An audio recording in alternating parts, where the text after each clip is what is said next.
Well, it's 6 o'clock. It's a small audience, but that's okay. We can get started, and if anybody joins in, they join in. Um, this is only the first of, I hope, many, so maybe they'll grow.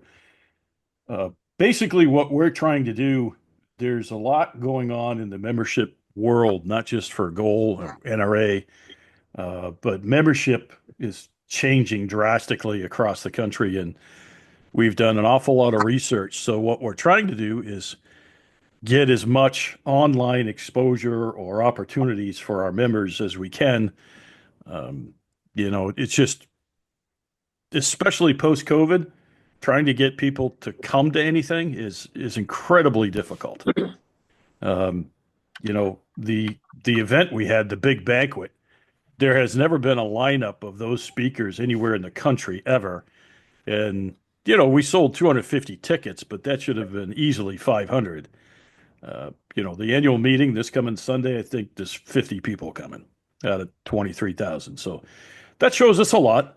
So we are trying to improve and adapt, which we need to do for the future anyway. So this is pretty much all on you guys. I really don't have any speeches to give, thank God. It's all a matter of what you guys would choose to talk about. So um, have at it.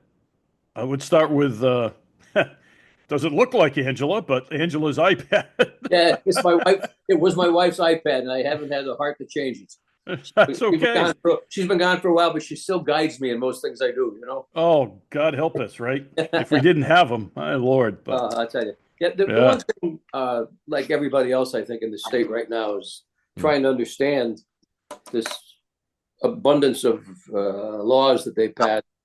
And the one thing that concerns me, because of we are mostly gentlemen of a certain age here right now, looking at mm, this mix, is disposition of firearms legally and after a demise. And I'm just, I don't know how to do it. I don't know what to do. I know that we're still locked into, I believe, 4 private sales a year, but mm. most of us probably have more than that. So I mean, how to dispose them legally and what to do is been perplexing me for a while. And I just that's my one big concern outside of everything else that we have to do. It's Yeah, some of that had been changed in this law. Basically, the best way to do it is to have it in your will as to who gets what, or if you have an executor or executrix, whatever, that they are to handle it and get things to certain people. For the most part, that's probably going to have to be done through a retailer, because, like you said, if you have more than four, yeah. they're going to have to get those through the system. The other thing is licensing. The person who's going to handle that has a small grace period, and I'd have to double check the new language because they changed it drastically. But normally what would happen is you're going to have them all stored at a retailer. But the problem is, as you know, there's a lot of stuff retailers can't transfer. So once it's in their hands, it's very difficult. So a lot of times what John would suggest is, if you're planning ahead and there are guns that if they get into a retailer's hands that can't be transferred, make those transfers ahead of time. Take your time, just do it, whether, it's a son, daughter, uncle, nephew, whatever, um, and start planning in advance Okay. to get that stuff done. Yep. Doesn't mean, well, I got to take that back. I was about to say it doesn't mean you can't keep them in your possession, but under the new law, if you transfer it, you can't keep it in your possession for more than 6 days. So otherwise, you'd have to report a transfer back to you. Yeah, it's insane. So that's what we suggest to people, and we can certainly get you the details. Matter of fact, I'll make a note of that. Um, how to leave guns under the new law.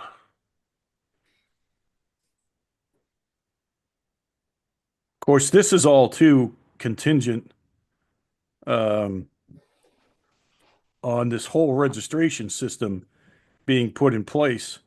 which there's no funding for. I love it. So, yeah, it's going to be interesting. Um, so we'll see what happens. And of course, I don't know if you guys saw, but we put out a notice about the public hearing for the proposed serialization and registration regulations, which is going to be interesting. So, I had a question about that. It doesn't say that you have to actually register guns into that system that you already have. Am I reading that right or missing something? Or... I would imagine I've asked, informally about that, and pretty much what I've been told is they're going to try to transfer all of the data from the existing system, which was never a registration system, to the new system. So That means anybody they don't who's have any data past 1995 or something like that, or it's a good question. I mean, the online system started in '03, the Merck system. Yeah. So everything before that was blue cards, right? Remember those things? oh yeah, Uh, um, so who knows how many of those are still moldy in a basement somewhere, you know? So it's kind of interesting. You can get a list from Fireman's Record Bureau of what they have in your name. I think there's a $25 fee or something like that. Yeah. But if you're concerned about that, you can certainly get that list and then whatever. It's interesting because I wonder how many guns are on my name that I don't even own anymore. Because one of the problems is if you sell it, let's say you sell it through a retailer, there's no report to the state.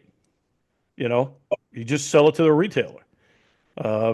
Even if police destroy a gun, they don't report that. And that's even in the new regulations for the serialization registration. So there's no end of trail. It's a really broken system. But it depends upon how much you want to do for the state and what your risk tolerance is. That's the new term from the attorneys.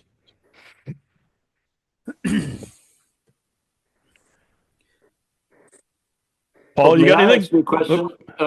Sure.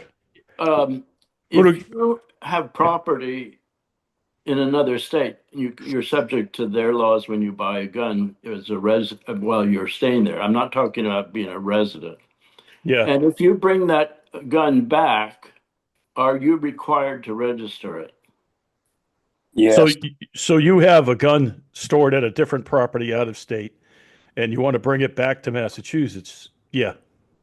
Now, the interesting thing is to see how far they're going to push this, because there have been at least one case that I know of where an individual gave all of his guns to be stored, I'm just going to say his brother's house out of state.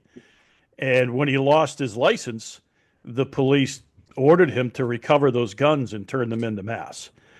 So things like that are probably going to be individually, a challenge for not only individuals, but for law enforcement.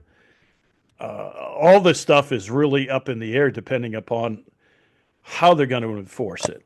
I mean, for instance, we're arguing over the so-called assault weapons roster that they want to put out. And according to the state, which we completely disagree with, there's three different dates, 94, 16, and now August 1, 2024. We just had one of our local attorneys contact us, had a client that received a temporary restraining order, which the judge threw out the very next day. But in the meantime, his guns had already been confiscated. He had 4 AR-15s that were bought pre-16 under the so-called mass compliance stuff, had all the paperwork to prove it. They didn't care. He's facing 4 counts of unlawful possession, which is 40 years in prison. So they are seeming to enforce this stuff's not selectively isn't the right term. They're just making this up as they go along. So it's Well, I was always thinking yeah. specifically of, for example, we own property in Maine, and I'd like to purchase a handgun that's not on the Massachusetts roster, which I can do in Maine. and as long as I keep it there. What if I bring that back to Massachusetts? Am I required to register that gun? Because it's a handgun, I'm not sure you could, but I'd have to double check on that. Because you're not allowed to buy a handgun out of state and then bring it into the state. So that one could be a little complicated, and we should talk to John about that, who's had a lot more experience with people moving in from out of state. Not according to ATF. What's that? Not according to ATF. If you go to ATF, you go to the definitions, you can buy a plate. You can only buy a handgun where you reside. So if you own two properties, as long as you're residing in that other property, you can buy a handgun there. So you could buy the handgun in Maine, you can buy the handgun in Massachusetts, but you have to be staying in Maine when you buy it in Maine. But it's in the definitions, not in the actual law. Yeah, isn't that funny when they put stuff in definitions? But yeah, it's kind of interesting. The other thing that you could possibly do, which apparently is legal under the handgun roster, even the new one, you can buy a frame of whatever gun you want and then build it yourself. Well, So I brought that one up specifically at the Firearm Control Advisory Board because they had used the context subsection, if you will, or the prelude to the definition section. And that's how they got around not doing the long gun testing in roster because it didn't fit with the handgun testing situation. So in the same light, I asked, well, okay, since you can't drop test a frame because it has to be ready to fire, what are you going to do with those? And they said, well, we're going to exclude the frames and receivers from the drop tests. And I said, okay, does that mean that, people can buy frames that aren't on the roster? And they kind of waffled a bit, but pretty much they said yes. So we actually have an attorney. We're going to be sharing that pretty soon. An attorney wrote kind of an opinion for a client who's a retailer, and they are allowing us to share that, and we'll probably share that maybe tomorrow or Friday, something like that. But I would say that's your best move. But whereabouts in Maine are you? Booth Bay. Oh, okay. All right. Near the coast. Sweet. I hang out. You're talking about sales of frames and using them. The one thing that has always popped up when you do that, the frame is just a piece that can't be registered as a firearm because there's no barrel, there's no caliber definition on it. So it's, I've seen a lot of places where that's been happening supposedly. I don't know. Yeah, I just read actually an email exchange between Firearms Record Bureau and I think it was Pioneer Valley Arms. And they said you could register the frame if you wanted to using the old FA-10, but don't worry about it until we have the system up and running, which I love because they're also selectively deciding which laws are enforceable right now and which ones they're just not going to bother with for a while, which puts us in a bad position because how do we advise people when they're picking and choosing what they're going to enforce and when they're going to enforce it? So that's problematic. The other piece like that is also, the ammo logbook, which they haven't come up with any standardization of that. And there's no information or guidance on, okay, what do I do with this thing? Do I just keep it forever in my shop, or am I supposed to report this stuff? But you guys are old enough to remember, gosh, back in the 80s, maybe late 70s, when the feds mandated that stuff. I used to go to the store with my mom, and she'd have to fill out the thing for the 22s. And after a while, they just realized this is stupid. Why are we doing this? But Massachusetts doesn't realize when they're being stupid because they excel in it. I lived in Pennsylvania, and I remember having to register 22 ammo when I was younger. Yeah. That was a time ago, but I mean, it was one of those things that, what does it do for you? What does it do? It's like right now, one of the biggest things I'm running into with a lot of people I know that are not state residents is their inability to come into the state and participate in some of the shootings venues we have. And we've lost a lot of them. Harvard, for example, has canceled one of the shoots that they've been running for 15 years because of the limited people that can come to the venue. And then if they want to come, where do they register their guns? What do they do? Well, that's the big question that I have had on the registration is, it just says in possession. So I have asked, how are non-residents supposed to register their guns? And basically, I've been told, well, why would they? Because it says they have to. It doesn't say residents only. It just says if you possess a gun in mass, you have to register it. So it's all of this stuff because the laws were written by every town who just wanted to make things as difficult as possible. They don't own guns. They hate us. They don't care. And so now, what did John Green call it? A flyover seagull legislation where you just shit on everybody and fly away. So that's pretty much where we are. Well, I mean, in general, registration, when this was even being discussed a year ago, I asked, why do you want to register guns? And they said, well, so we can trace it for a crime. So I asked around. Almost never is a crime solved by tracing a gun. Almost never. Because by then, at least for the most part, it's in criminal hands. You might trace it back to the original owner, hey, Jim owned this 3 years ago. But other than that, what's the point? And I even asked some prosecutors off the record. They said the only reason we use serial numbers once it's in the system is for, what do they call it? Evidence trail, just so we know which gun is in the evidence locker and, we can trail it through the system.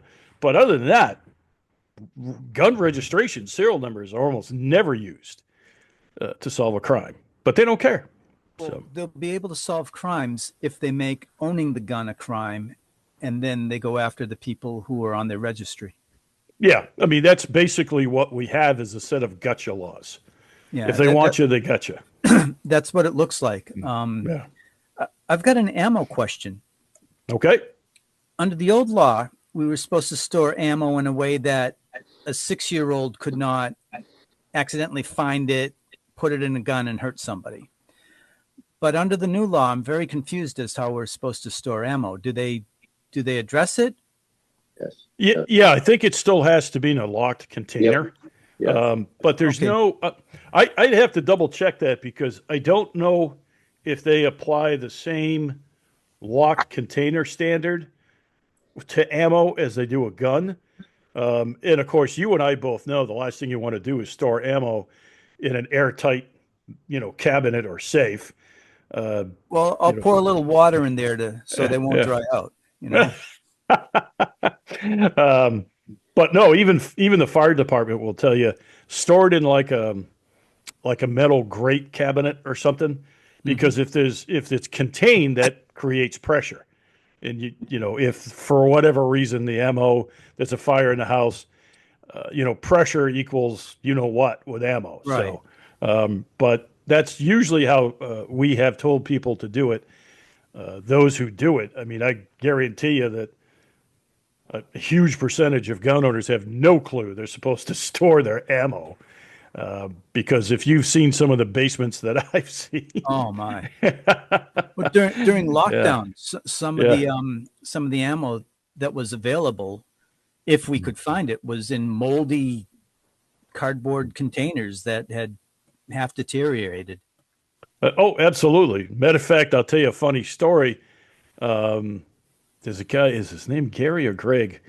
He is a huge anti-gun guy, but he owns a 9mm, and he's, huge partner with every town and the local antis. He called me during lockdown looking to see where he could get 9mm ammo, and I just chuckled at him. I said, well, if you guys hadn't done what you did, you'd be able to get ammo almost anywhere. You'd have it shipped to your house, but because of the laws you created. I think those people who are pushing these laws and who are supporting these laws should not be allowed to own handguns or any firearm. I think if they don't want me to have it, they don't want you to have it, then they shouldn't be having it. Yeah, I mean, I agree. There's actually a bill in the State House. It's been there. This is the second session it's in there. And it would create a voluntary government list that you could put yourself on so you couldn't buy a gun. That's I've heard of that. Yeah, you back to this question of selling ammo. Yep. I have heard or understand that various retailers or manufacturers will say they can't ship ammunition to an individual directly in Massachusetts, but that really contravenes interstate commerce thing. And this is ultimately just a decision on the part of the people selling it. It's not really a law. no. No, it actually goes back to the Attorney General's office under Scott Harshbarger, and Yep. who was the one that followed him? I'm having a anyway, because what was interesting back then is they held a press conference and said, we did a sting operation and we caught these, companies shipping ammunition to licensed gun owners in Massachusetts. And I'm watching the press conference going, why did you waste money on a sting? You should have just asked, because everybody thought it was perfectly legal. So their thing was that it's illegal. This is the Attorney General speaking. It's illegal because you have to verify the license and it has to be an in-person sale. That's where that came from. And it's an Attorney General interpretation. So what happens with the Attorney General is, even if you want to fight them in court, if you're a company, and I'll use CVS as an example, they went after CVS for prescription painkillers. And even though they were following the law, the Attorney General basically said, listen, unless you give us $100,000, we're going to take you to court and bring all of these grieving families into court and sue you for millions. And what happens with that money, any money like that the Attorney General in Massachusetts gets does not go into the general fund. It goes into a slush fund that they can donate to all kinds of groups and people and efforts without answering to the legislature. I thought there was some specific language in the new law that prohibits out-of-state companies from shipping ammunition directly to individuals. I know Target USA still does that, but could you comment on that? Is there going to be any attempt to shut that down? Or I don't recall that being in there, but I don't remember it all. I mean, God, we got 140 pages. So well, I mean, it yeah. came to the in-person sales or something like that. Large, so Yeah. you can't do that obviously if you're being Right. if you're getting ammunition out of state. Yeah. I mean, we even tried for years that if a company just kept your license on file, they could Right. ship. But no good. And a lot of this stuff, especially, even ammunition components, when I testify on this stuff over the years, it's like, well, criminals will start, reloading ammo in their home. Okay.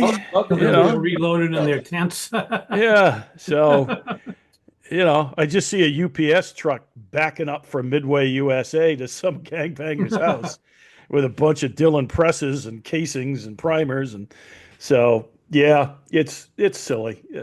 I mean, 25 years of talking to these people. That's why, if you notice, I've been sending Mike and Carrie Ann up there now. I just don't have. I turned 60 and my filter is starting to go away, which is probably not a good thing.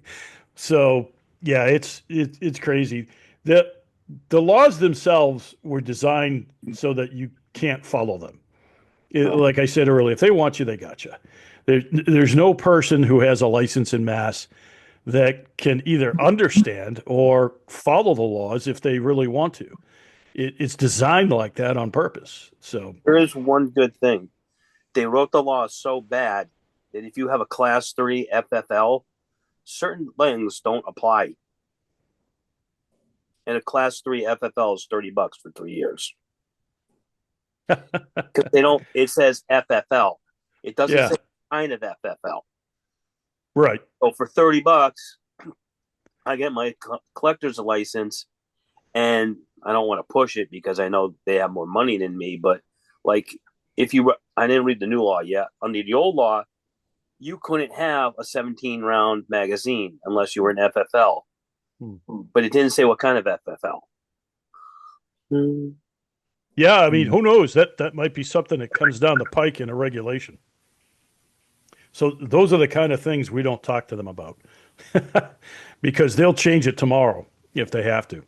I mean, look at what they did with the training. As soon as we filed a lawsuit, gosh, I think it was within the next week they changed the law uh, to put it off for 18 months. Paul, you got anything? Could you talk a little bit about transportation and the kinds of just, maybe suggestions about being prudent if you're traveling either through an airport or just in your automobile between various states? Well, traveling between states, for the most part, you're covered under FOPA, the Firearms Owners Protection Act, on the federal level.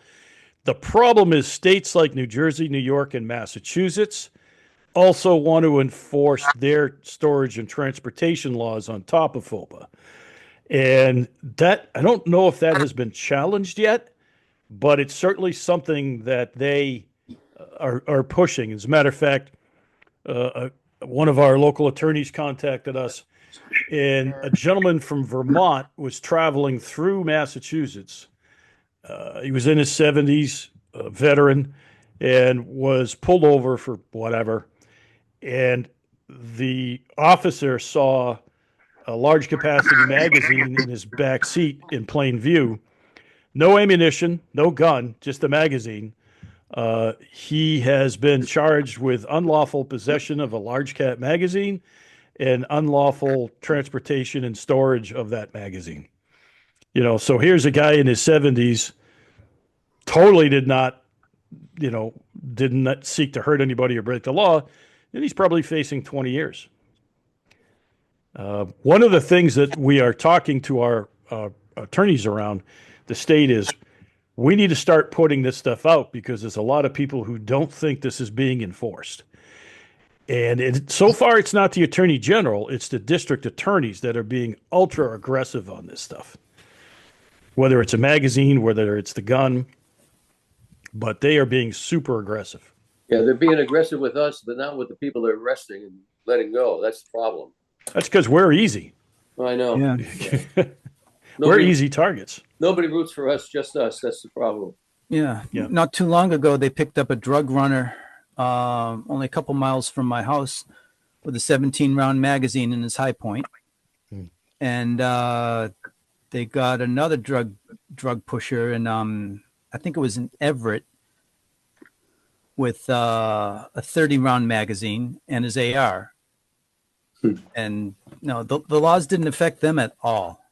No, of course not. At all. No, of course not. I mean, they're dealing in fentanyl. What do they care?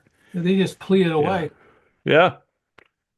And the reason I found out why they plead the gun stuff away is because they get federal credit for the drug charges if they convict them on the drug charges. So they'll plead down the gun charges and get them on the drug charges so they get federal credit. But if you get caught with the 17-round magazine, you can't plea it down, can you? Well, the DAs can plea anything. Yeah, they most likely won't because you just said they're super aggressive on it. Yeah, no. Maybe you should carry fentanyl when you're taking that magazine around. I mean, my favorite, and I used to use this in testimony, this was way before COVID, but in Worcester, a guy was caught with a real AK-47 and 20,000 bags of heroin. He was out on bail within a few days. 2 weeks later, they arrested him for possession of a real AK-47, eradicated serial numbers, and 20,000 bags of heroin. So, the laws have nothing to do with the criminals. It's only us. We're easy targets.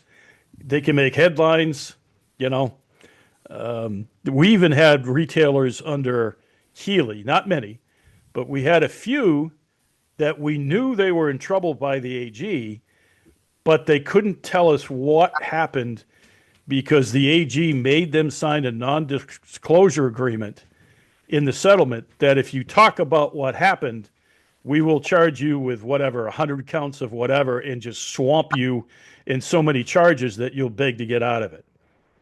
So that's how they operate. So They can talk about it. They can even lie about it, but the retailer or even Goal can't publicly talk about it.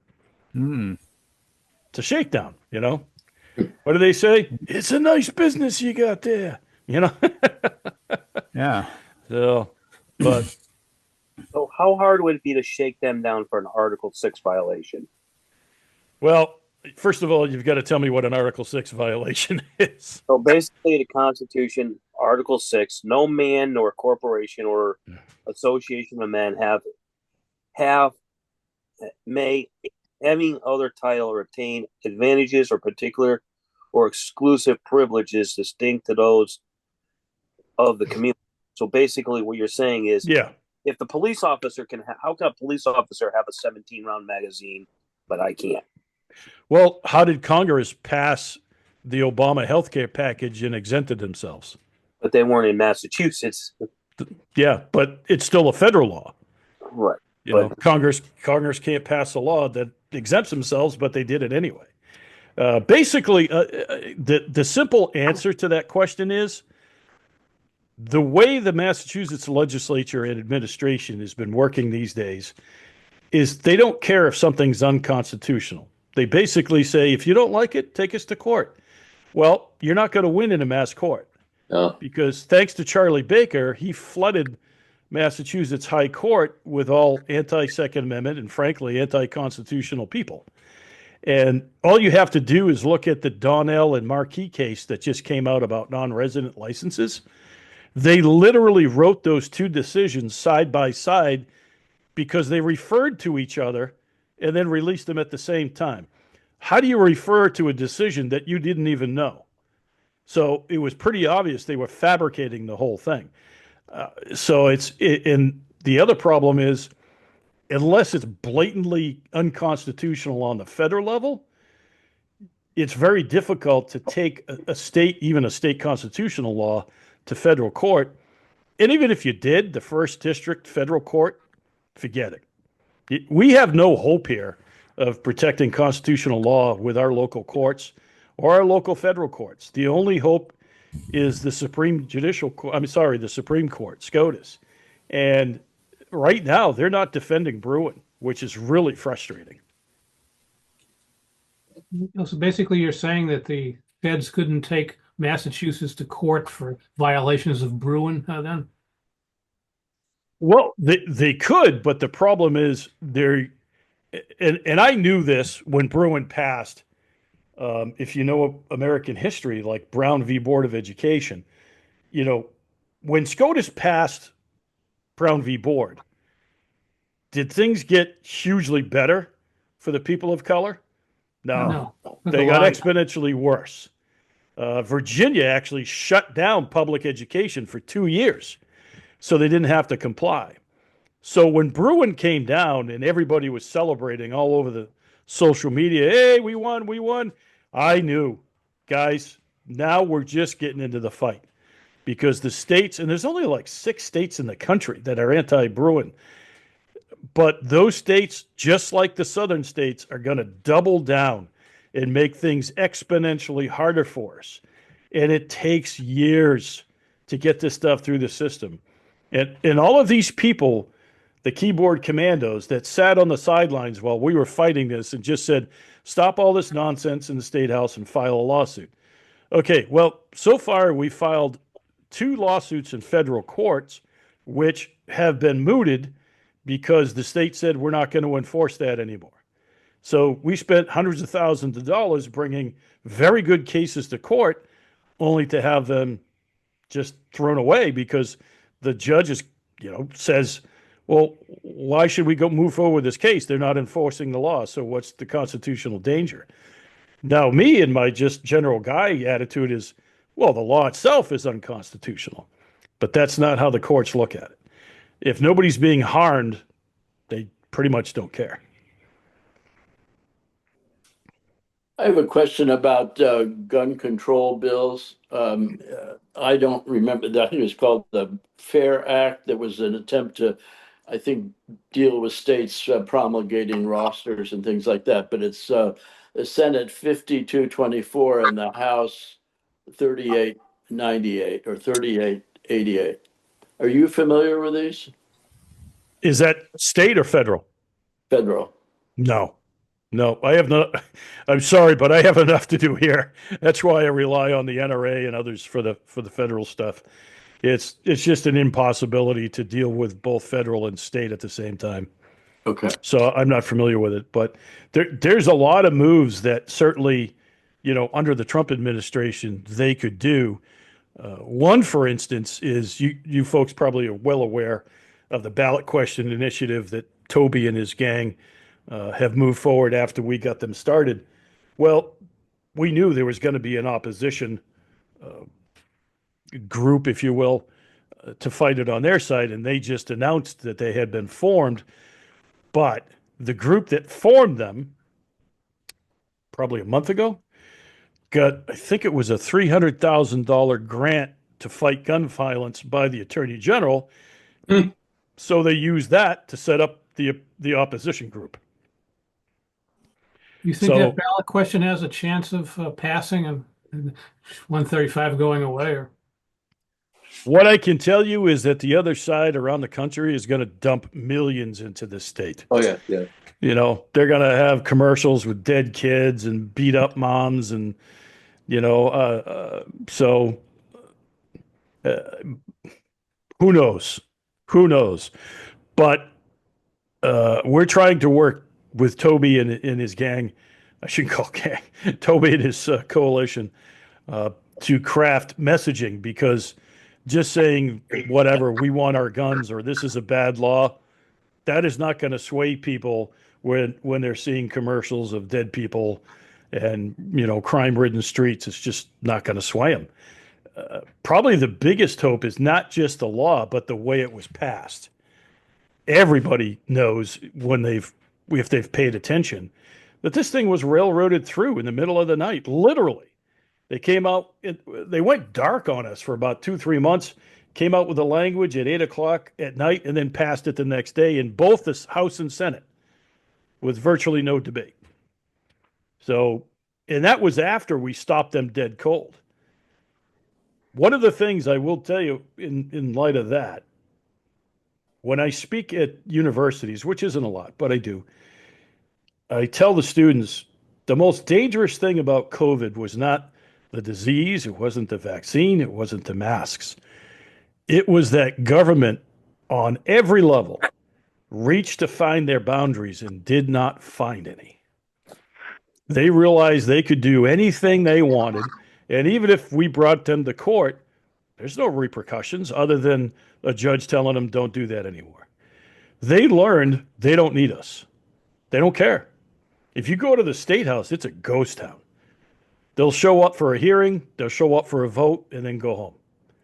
There's some of my best days at the State House pre-COVID was just walking the hallways, because it would be busy, there'd be staff, there'd be legislators, there'd be whatever, and you'd have conversations, you'd get questions. You go up there now and it's just an echo, down the hall. There's nobody there. They realize they don't need us. And that's not just the Second Amendment community, that's everybody. So they pretty much, as soon as they're elected, they know they have carte blanche.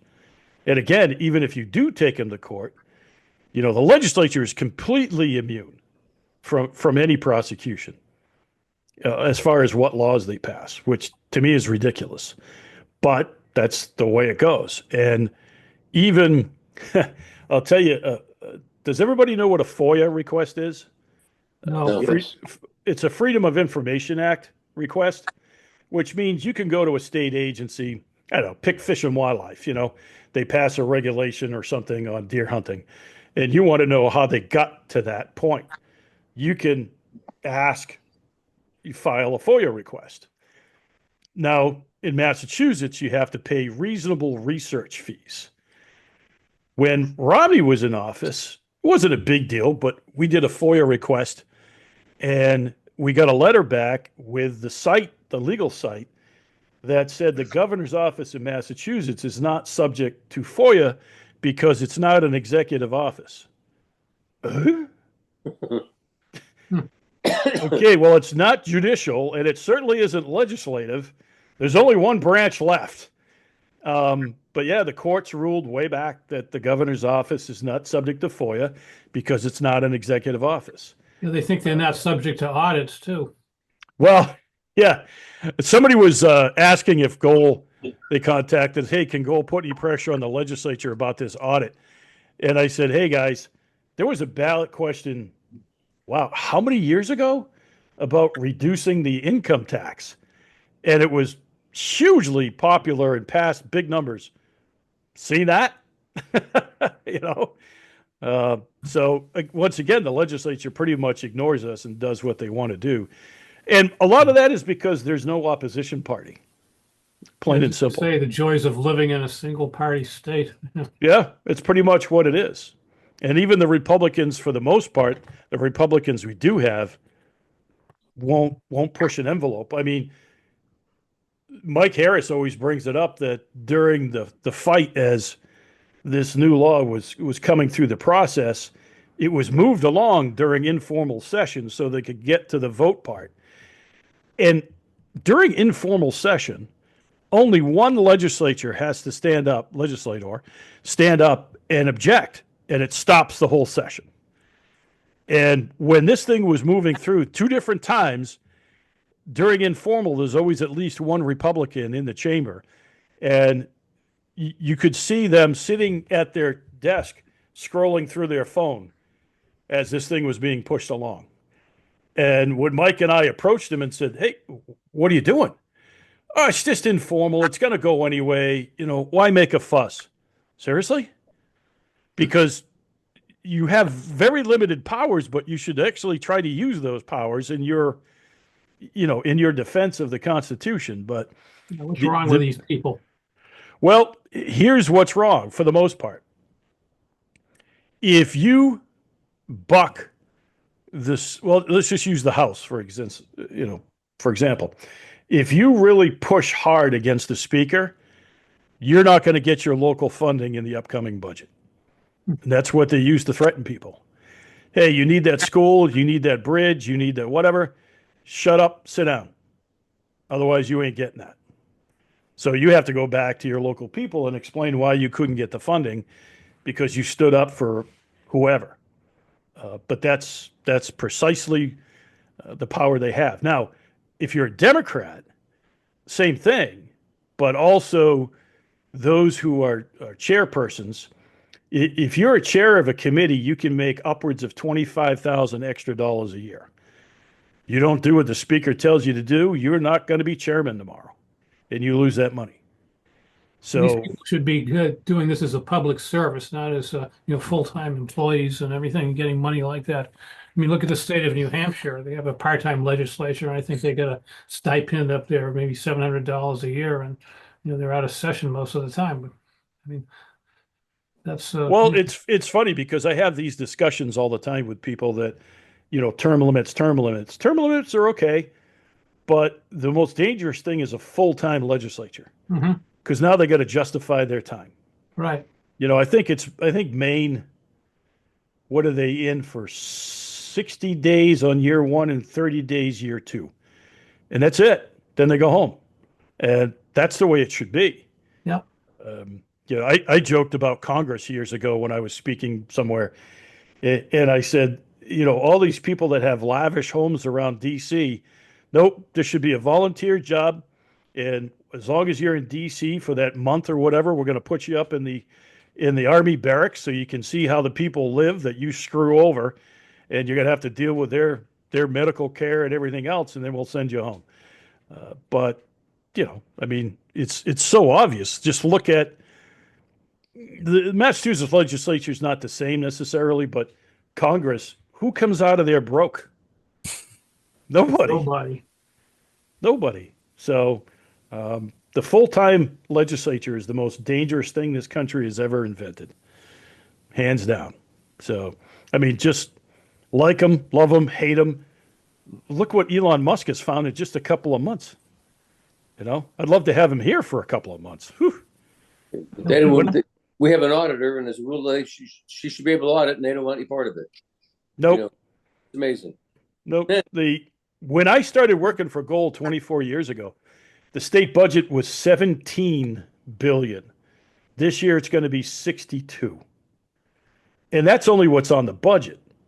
Like state employees, retirement stuff, that's not even on the budget. That's completely separate from the budget. And of course, then there's always these supplemental budget bills that they pass left and right to add another 500,000 or 500,000 and or another 2 billion. So it's really remarkable how much money is being collected and spent, and we have no clue where it's going. Not a clue. About 65%, maybe even 70, is health and human services. Okay. Do we really think that $40 billion is getting services to people who need it? I don't think so. But look at what we're in now, right? All the systems that were put in place by Chapter 135 that aren't funded. There's no funding for training.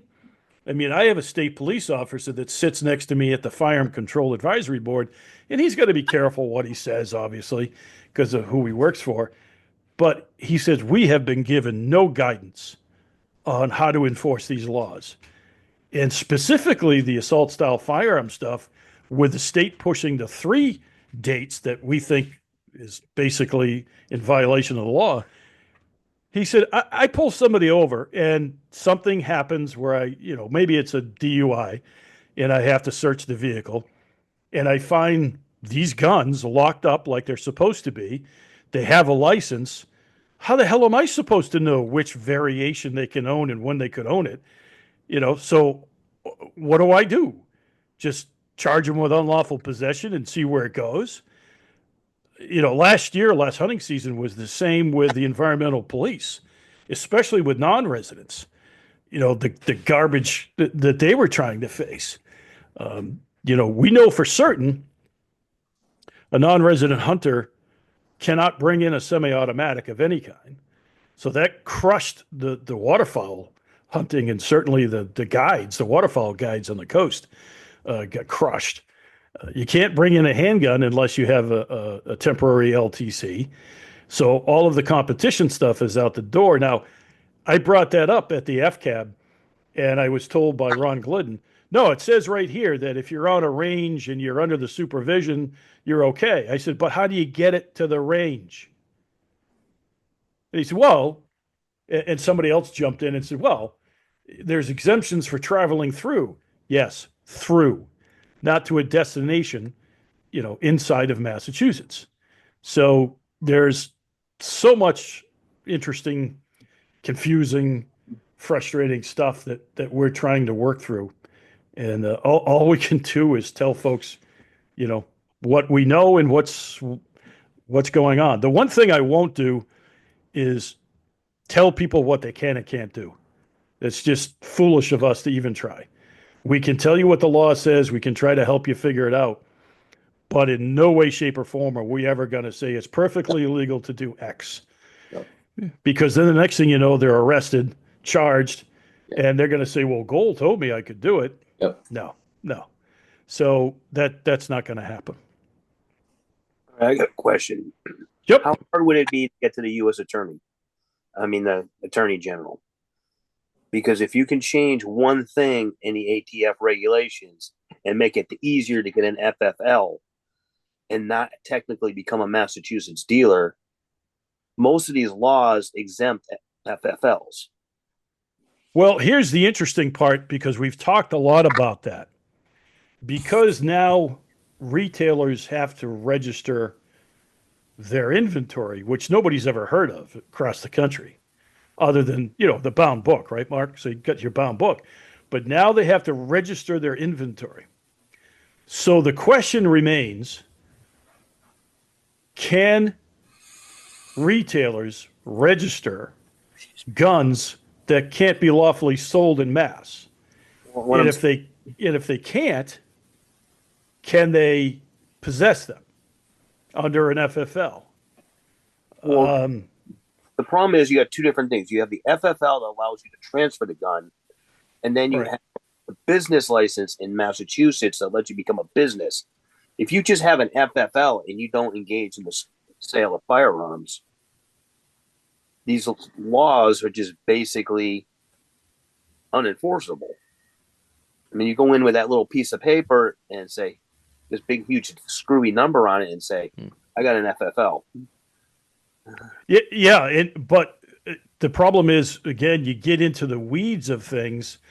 Like a little bit of a tangent on that is under the serialization and registration proposed regulations, they talk about people manufacturing or assembling.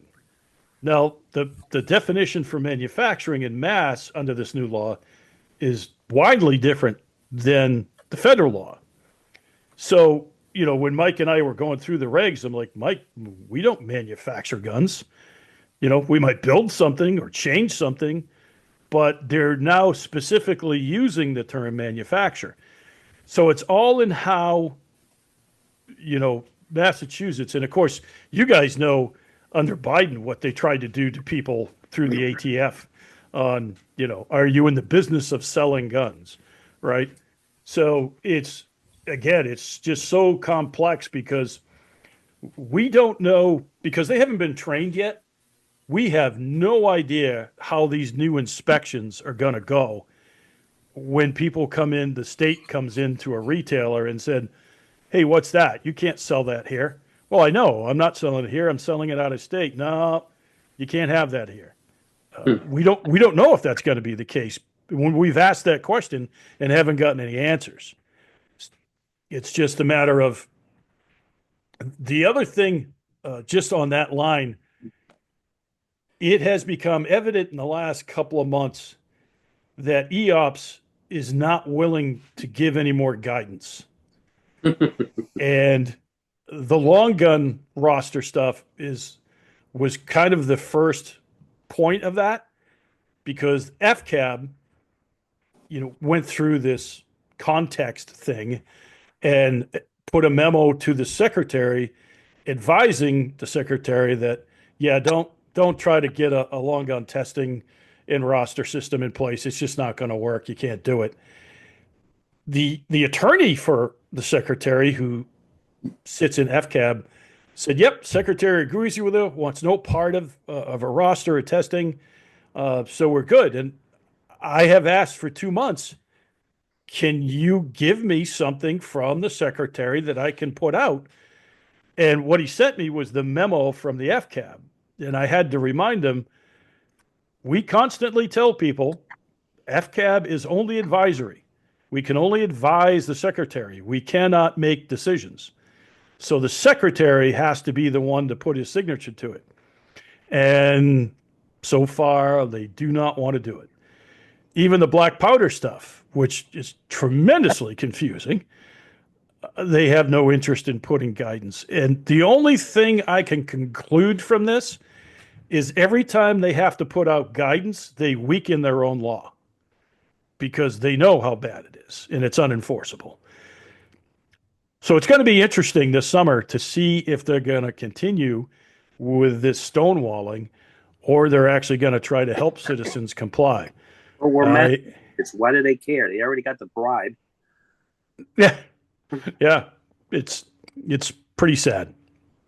Well, I mean, why don't you just put it out? You already got your money from the gun control lobby. Just wipe it out. Then let them come back and give you more money. Just wipe it out. Yeah. Life's not that simple. There's a cartoon with Bugs Bunny, not Bugs Bunny, Daffy Duck and Porky Pig. Porky Pig's a salesman. He goes to Daffy Duck's hotel. Daffy Duck slips a mouse into the room. Porky Pig calls up to complain, so he charges him to send in a cat. Then he complains about the cat, so he charges him to send in a dog. Yeah. Charges him Yeah. to get rid of the dog. And Yeah.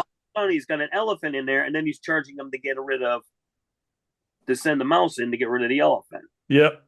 Yeah. Is that Massachusetts? That's Massachusetts right there. It's just incredible the fact that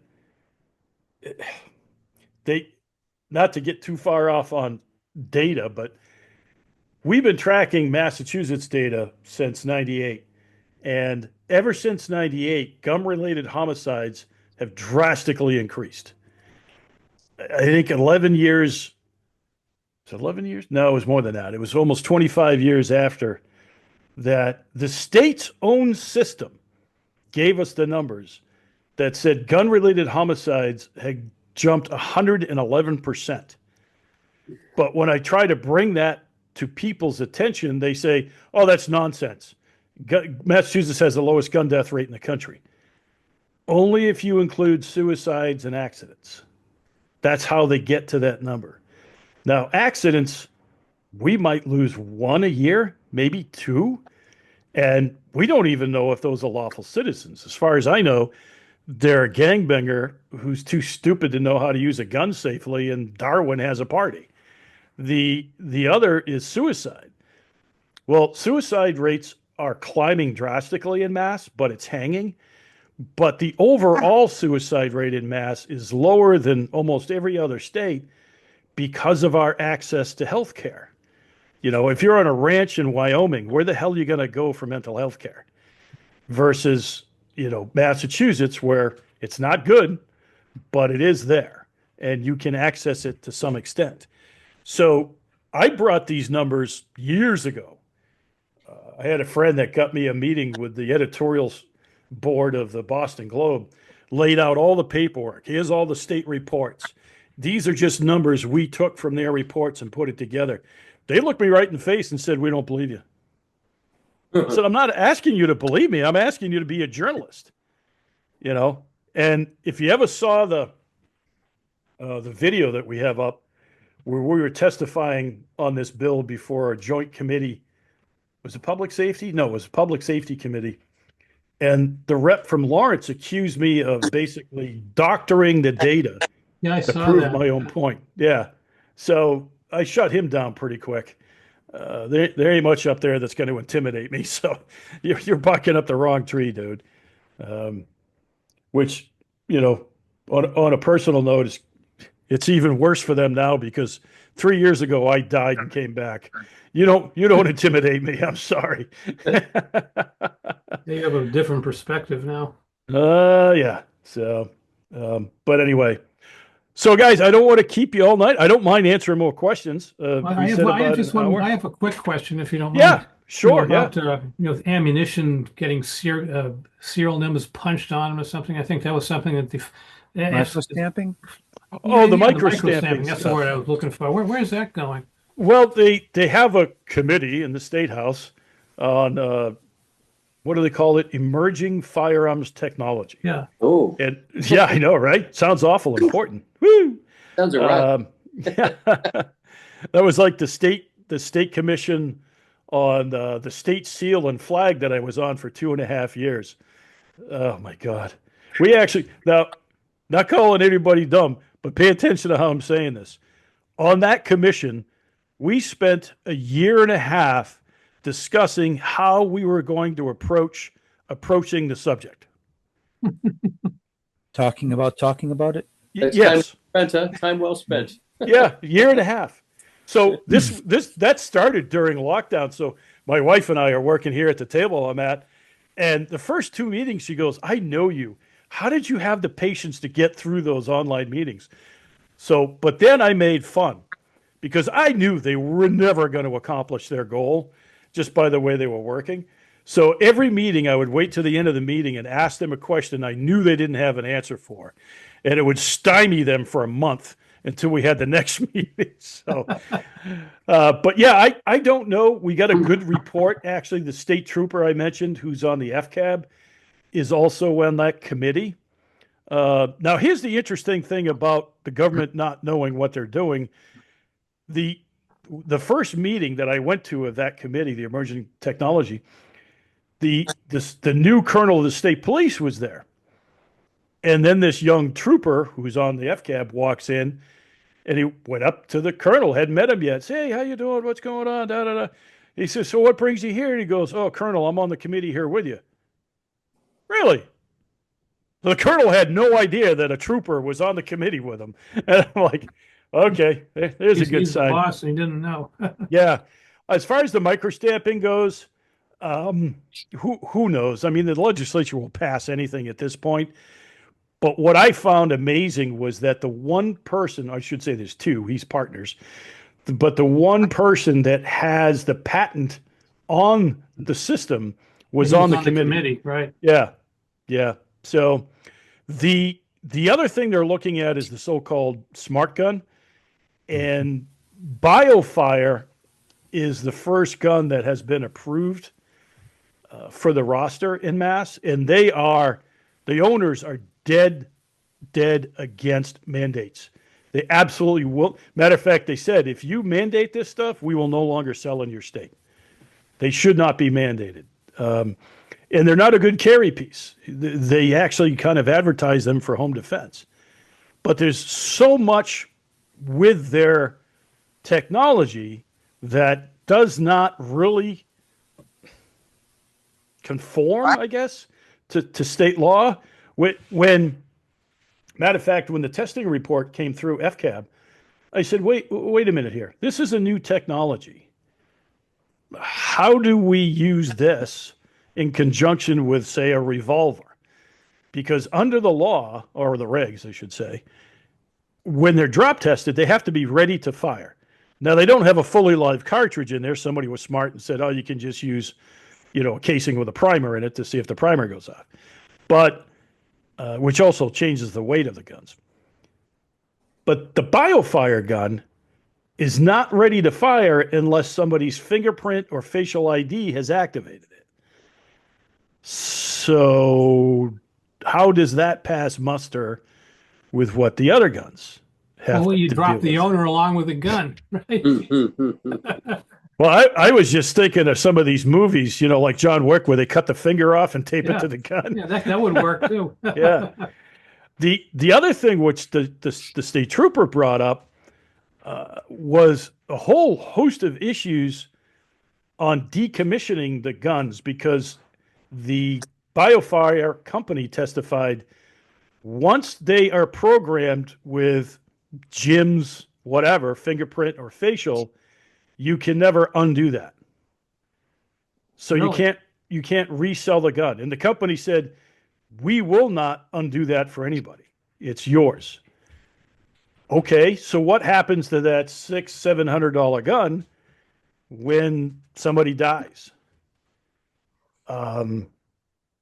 It's you just lost all the value in that gun. And furthermore, how do you go through? I mean, Mark might know this better than anybody. How do you decommission an electronic gun through the ATF? Who knows? That's just like stun guns. Stun guns are now a gun. Well, a stun gun's a battery-operated over-the-counter device in almost every other state. If it breaks, you throw it in the trash. Can't throw a handgun in the trash. So what do you do with it? Well, for a machine gun, you go to the ATF website, and there's actually diagrams on how you have to cut it up with a blowtorch, because it has to be a minimum thickness cut. And there's for every machine gun, there's an actual diagram on how you have to cut it up. Yeah, I've seen some of the ones that are sheared too. But how do you get? First of all, under the new laws, you're going to have to screw a metal plate or fasten a metal plate to a plastic stun gun.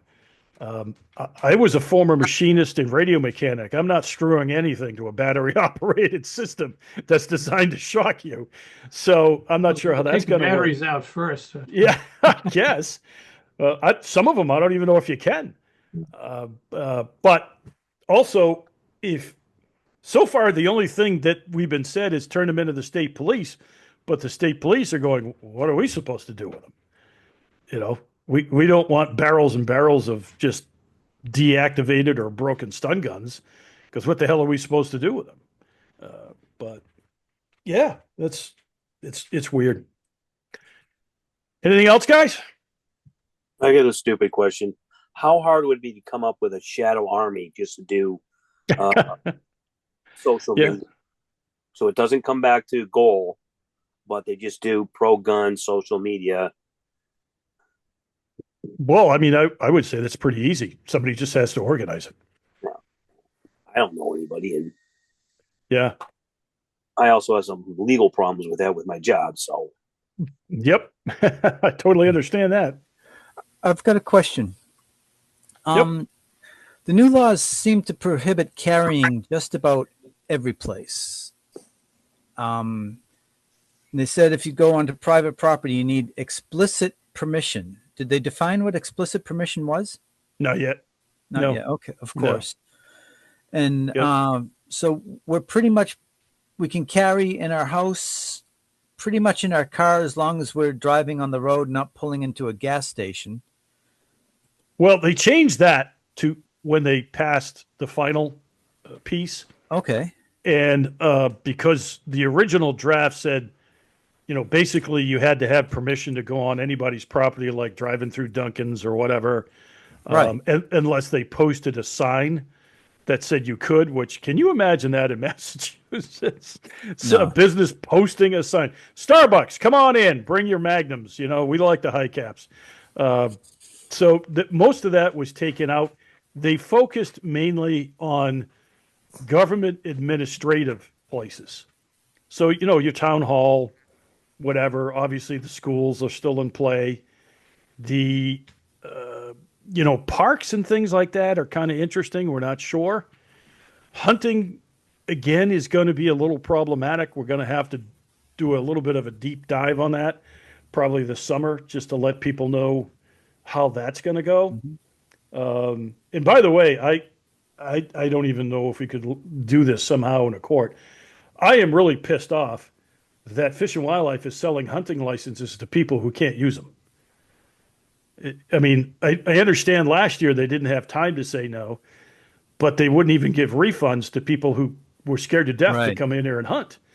But now that's also residents, because if you have an FID of any age, you could be our age, and if you have an FID, you can't possess a semi-automatic, period. Right.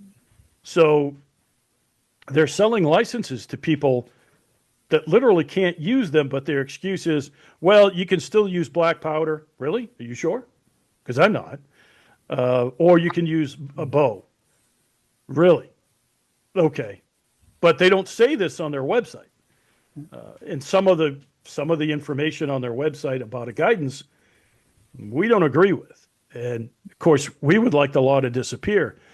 But the other thing I'll tell you guys too is, we catch a lot of crap online for our, some people call it overzealous reading of the law.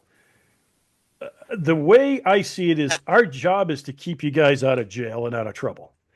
I'm going to tell you what it could be, because we know our DAs and our attorney general, if they want you, they're going to push this thing to the extent of the law. And pretty much they can make up the rules. So if something is more extreme than some people think, that's why. But And- if you've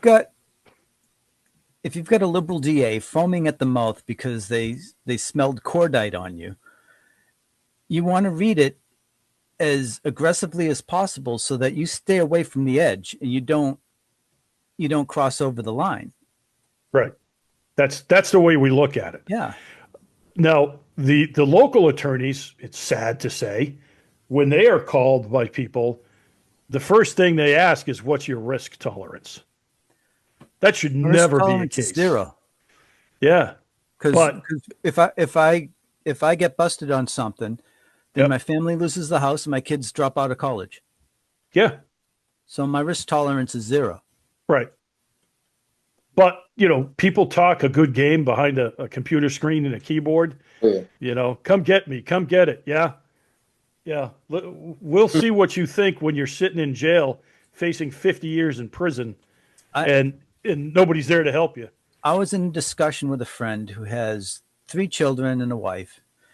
And he said, well, they're going to have to come and get me and I'm going to stand up to them. And, and I said, hey, so you're going to put your kids in a dangerous situation? You're going to risk your wife? I said, it's not going to happen here. Yeah. My last question is poaching laws during hunting season. Mhm. It was a while ago that I read it, but apparently we're not allowed to walk in the woods with a dog or a firearm during hunting season unless it's our hunting rifle and we're licensed to hunt and everything else. Is that accurate? Well, it was the and again, I'm going to have to do a deeper dive on this because we were trying to work on this. The used to be you could not, like if you had an LTC, Right. you weren't supposed to be walking where, what do they call it? Wildlife or something can be found with a handgun. And of I course, live I live in yeah, Topsfield. There's yeah, wildlife everywhere. yeah, yeah. And yeah, my chiropractor was in the Blue Hills a few years ago Hmm. with her two dogs and another person, Hmm. and they ran into a group of unsavory guys just hanging out in the woods, waiting for, looking like they were waiting for an opportunity to force their will upon somebody. And her two dogs kept them off. But Yeah. it's if I was hiking, I would love to have my firearm on me because I'm too fat and old to be running anymore. I'm right there with you. You Yeah, I know, got a bad heart and everything else. So yeah. it's, it's a coin of phrase, but, carried by six or judged by 12. It's just one of those things that the other thing with that is, so far as I know, the environmental police have never enforced that. And so far, it's just like the same thing of being on ATV. Even on your own property, you're not supposed to carry a handgun. Oh yeah, yeah. So yeah, well, anytime you carry or have a gun on an ATV, it's supposed to be unloaded and enclosed in a case. Now, the sad thing is, we had that fixed in the draft, but because we gave them so much shit about the rest of it, they took it out before they passed it. So technically, even on your own property, as far as I know, it's still illegal. Now, who cares? Again, there you go, right? What's your risk tolerance? So, Who cares until it's investigated because you had some troublemakers on that came after you? yeah, yep. So even here in Newburyport, we have, I live right near the highway, and there's about a 1 mile stretch of old abandoned pavement. They just used as access points, when they were building the highway. Mhm. But there's always trouble back there. Yeah. But there's also a nature trail. And my neighbors, for the most part, they don't own guns, but I at least tell them, if nothing else, carry pepper spray, because even the coyotes back there will come after your dog Oh yeah. because they patrol the highway for roadkill. So they're right there. Oh yeah. Oh, we've got the rail trail here in Topsfield Yep. that goes right behind a school. Now the law says we cannot carry within 500 feet of a No, school. no, No, no, you I'm can't, you wrong. can't, Okay. you can't carry on school property. There, All right. So there's if I step off the trail onto the swing set, then yeah, I'm in violation. But if I stay on the trail, I'm good. yep. Yeah, All there is right. a federal law with 1,000-foot buffer from schools unless you are authorized. And because we have licenses, That we're, authorizes it? we're authorized. Okay. Now, as far as, and John has looked into this as well, you can be on school grounds. Let's say it's stupid, but let's say you're going to pick up your kids at school and you're Mhm. carrying. Before you get on school property, if you unload that gun and lock it in a box, you're fine. As long as There's no one nothing. sees you unloading it, right? Well, that's a whole nother problem. So, Yeah. yeah, just don't do it in a Walmart parking lot or something. But Okay. Because yeah, there's May I just ask a yeah. technical question about locked in a box? yep, I have this thing called a Vault Tech. It's very portable. It yep, has a passcode. Does yeah, that qualify as a secure container? yeah, yep. So it I, could be sitting on the passenger seat with locked up. I would probably put it in the back, but yeah.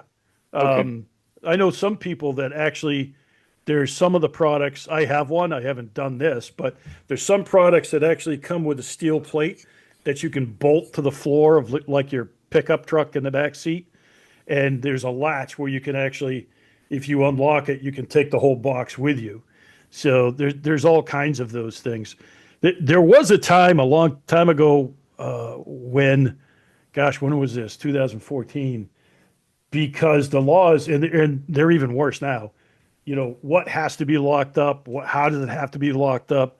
Which kind of gun has to be locked up? There was almost a time, and I talked about it, that why don't you just make it mandatory to lock everything up? and that way there's no confusion because the cops don't know. You know, if you've got an over and under and you're just heading to the range to shoot some clays, as long as it's unloaded, that thing can be laying on the back seat. But good luck if you're pulled over. No, under the new law, you can just store your handgun in the glove compartment now, right? They Yeah, that's interesting because the courts have been fighting over that for a long time, and for a long time they said even if the glove box or the console next to you is lockable, they said no, that's no good. But now there's two things: if it's lockable, it's lockable. But also there's arguments, I think, still ongoing. Listen, if there's nobody else in the vehicle with you and you kind of tuck it down between your seat so you can access it, is that under your direct control? And what we point to is forever. If you're driving a car and there's drugs anywhere in that car, they will charge you with that being under your control. So there's ongoing discussions about that. But yeah, in the new law, they do include lockbox. I'm sorry, a locked glove box or a console. Hey, it's the goal meeting. It's okay. Hi, honey. He says hi. I was hoping she'd bring you a bourbon or something, Nah, we're supposed to go off for an ice cream soon. Oh, see, there you go. Ice cream. There you go. You going over to Boxford? Where is it? Richardson's. Yeah. Okay. Yeah. Yeah. Yep. To wait in line. I used to like the one in Boxford in the fall because they would use all the harvest fruits to make sundaes. Ah. Yeah. Yep. It was always good. I have to put that one on my list. Yeah. Cool. Okay, I'm signing out. Thank you very much. All right, guys. Well, Thank you very much, gentlemen. thank you very Thanks, much, Chief. Ken. This was very helpful. I really Yep. appreciate it. Yep. We'll do more. We'll absolutely do more. So we'll talk to you guys soon. Have a good Bye. evening. Yep. Jim, I got one more question. Oh, I'm sorry. Go ahead. For the training, why can't we just use the state police training? Well, it's kind of interesting that the state police training may or may not even be in place anymore because that came up in discussion at the last FCAB meeting that even the LEOSA stuff that folks have to go through. I always get this wrong. The municipal police training, whatever system, MPTC, to get their LEOSA qualification. But some of these people live out of state. So I'm not even sure what training is going to exist. Now, it's funny you bring up training. I wish I had said this with the other guys on.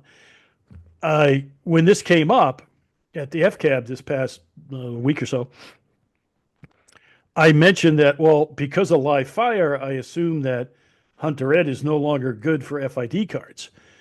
And they looked at me like, what do you mean? I said, well, there's no live fire component to Hunter Ed. As a matter of fact, in a year or so, it's all going to be online. You won't even talk to a person. And they said, no, it's still going to be good. Wait a minute. That's going to go over like a fart in the wind. So you're going to tell me that people can avoid live fire by taking an online course? And they're like, what's the matter? So good luck. You're going to get some flashback on that. All set? Yeah, we just got to convince them to start getting rid of the laws when nobody's looking. That'd be nice, wouldn't it? All right, Mark. We'll talk to you later. All right, have a good day. Thank you.